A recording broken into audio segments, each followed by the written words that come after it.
The Sun by Lois Lowry, Book 2, Chapter 7. Claire joined in the harvesting at the end of the summer, and the rejoicing after. The crops were brought in and stored, and in the fields the birds picked at the strewn leaves. Apples were ripening still, but the early ones were picked and pressed into cider. She could see that the days were shorter now. In summer the children had played barefoot into the evening, chasing one another until their shadows grew long. The men fished until there were stars, and still the sky did not darken until they brought their catch ashore. Now, though, the air turned brisk late in the afternoon. The sun seemed to topple down to the edge of the horizon and colored it crimson there until it was gulped by the sea and gone. The wind rose then, taking the brown leaves in a whirl from the trees, and smoke wafted from the chimneys of cottages as fires were fed. The smoke carried with it the scent of soups and stews, nourishment for chilly nights. Women unraveled the sweaters their children had outgrown.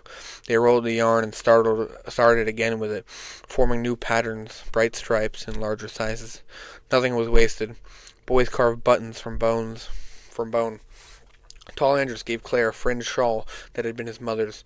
Most days were still sunlit and warm, but in the evenings she wrapped a soft shawl around her. Minar, seeing how she tied the ends to fasten it close, created a clasp from willow twigs that he'd soaked to soften, and then twisted into a curled design. Carefully he attached the two pieces of the green shawl and showed her how to fit them into each other and hold the thick fabric tight together. She noticed one morning, early, that her breath was visible in the cold, clear air. "Like mist," she said to Alice. "Steam," Alice replied. They were on their way to the cottage at the edge of the woods where Bryn lived with her fisherman husband and their little girl. Beth-Anne had bursted into their hut just before daybreak, shivering with the cold because she had forgotten her sweater, and breathless with excitement. "My mum's pains have begun, and my dad says come because he wants no part in it. Run back, child, and tell her we'll be there shortly." Alice spoke in a calm voice while she rose, prodded the fire, and reached for her clothing. "You'll come too, won't you, Water Claire?" Beth-Anne begged. Claire had sat up and yawned. "I will. Go tell your dad he's a big baby himself." Claire knew Beth-Anne's father, that he was gentle and loving, but men were not good at this. The little girl giggled. Claire swung her bare feet to the floor and winced at the cold. She reached for the knitted sock that Alice had made for her. "Go now, scat," she said, and Beth-Anne, gleeful, left the hut and scampered back along the lane. Yellowwing, whose cage had been brought inside at the end of the summer, shifted on his perch and chirped. Alice rolled a leaf tightly and slipped it between the bars for him to nibble. Claire finished dressing. She fastened her leather sandals over the warm socks and watched as the old woman gathered things from the shelves in the corner. Suddenly, watching, she shuddered. "Why do you need a knife?" Alice placed the knife carefully beside the quart containers of herbal infusions. She rolled them all in a soft leather skin and placed the bundle inside her bag. She added a large stack of clean folded cloths to the bag and pulled its drawstring tight. "Some say it eases the pain to lay a knife beneath the bed. Is it true?" Alice, Alice shrugged. "Likely not. But if the person thinks it, then the thinking eases the pain." She wrapped her thick knitted shawl around her and hefted the bag over her shoulder. "And I need a knife for the cord." Claire pulled her own shawl tight and fastened it with a willow clasp. "Bring the lamp," Alice told her. Together they hurried along the path.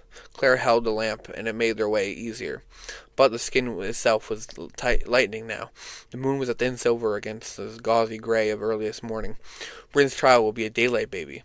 They could see when they arrived that Beth, in her excitement, had dashed about in the shadowy dawn and wakened her friend.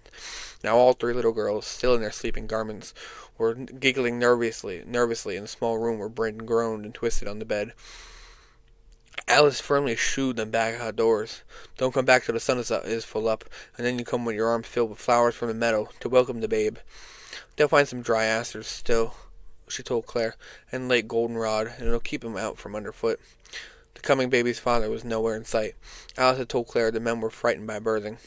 She had watched Minar, though, his helpless ewes, to bear young in early spring. He was both firm and gentle with them, and unafraid. Enar hadn't minded that she stood watching when she came upon the scene. It was the first time she had ever seen him smile. When he unfolded the damp legs of a newborn and set it wobbling on its feet so that it could nudge its mother for milk. "They don't really need me," he told her gruffly. "They can birth alone unless there's trouble." "But it's nice you're there to help," Claire said. Enar shrugged, patted the rump of the nursing ewe, and reached for his sticks to hobble away.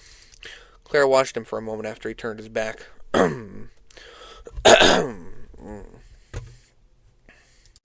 Then she too walked on, but that had been months before. The spring lambs were tall now, playful and neck were full.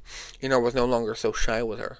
Once he startled her by making a harsh cackling sound, suddenly, and then a series of soft clucks. She looked at him in surprise. You asked me once could I do other birds. That's a pheasant, he explained. Then he looked up at something very large, soaring above the sea. He gave a long hoarse call. Black-backed gull, he said. Now he let her help when he gathered the sheep in for the evening. Together they counted. He had never lost one to wolves, he told her, and was proud of that. He loved the new lambs. Wash the knife? Alice directed her, and her thoughts returned to the cottage, where Bryn gasped and gathered herself now as the child emerged. Clara saw it was a girl. She heard a cry as she turned and dipped the knife into the water that simmered on the fire. The blade was hot when she wiped it carefully dry with a clean cloth. Don't cut Bryn, she implored suddenly. Alice frowned at her. No need to cut the mother, she said brusquely. She knotted a string around the pulsing cord. The baby waved a fist in the air and wailed. The sun's rising, Alice said to Bryn, and you've got you a fine girl.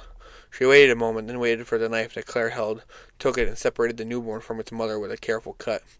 Bryn was watching warily and smiling. Suddenly Claire stepped forward without thinking, toward the baby that Alice was wrapping now in a cloth, and cried out, "Don't take it from her."